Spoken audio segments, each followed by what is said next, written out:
Pour mon projet de diplôme, je me suis intéressé aux terris du Nord-Pas-de-Calais. Les terris, ce sont en fait des montagnes de roches bâties par les humains et issues de l'industrie de l'extraction du charbon dans la région. Ce sont en fait toutes les roches qui sont présentes en sous-sol et qu'il fallait traverser pour atteindre le charbon et qui, une fois remontées à la surface, étaient considérées comme des déchets. Ces sites dans la région du Nord-Pas-de-Calais, ils ont été sujets à toutes sortes de projets d'aménagement et d'expérimentation depuis les années 90. Et ce qui m'a marqué, c'est qu'on n'a pas hésité à solliciter des sommes de moyens et d'énergie considérables pour les investir, notamment parce que c'était un peu la honte des paysages du Nord. Et on a voulu les camoufler sous une toute autre image ou sous de tout autres imaginaires. Pour mon projet, je voulais alors réfléchir à une manière plus contemporaine de les investir et aussi qu'ils soient plus en phase avec les enjeux que ces lieux soulèvent aujourd'hui.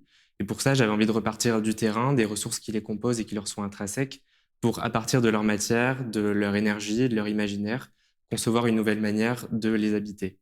Du coup, je me suis installé pendant plusieurs jours, plusieurs nuits sur un terri, et j'ai découvert des propriétés complètement fascinantes à ces sites-là, des propriétés dont j'ai ensuite tiré parti pour mettre en forme une série d'objets et d'installations qui, ensemble, proposent une expérience d'exploration nocturne de ces sites. Une exploration qui aussi, en quelque sorte, selon moi, constitue une manière de se demander comment aujourd'hui on peut apprendre à vivre avec nos propres ruines.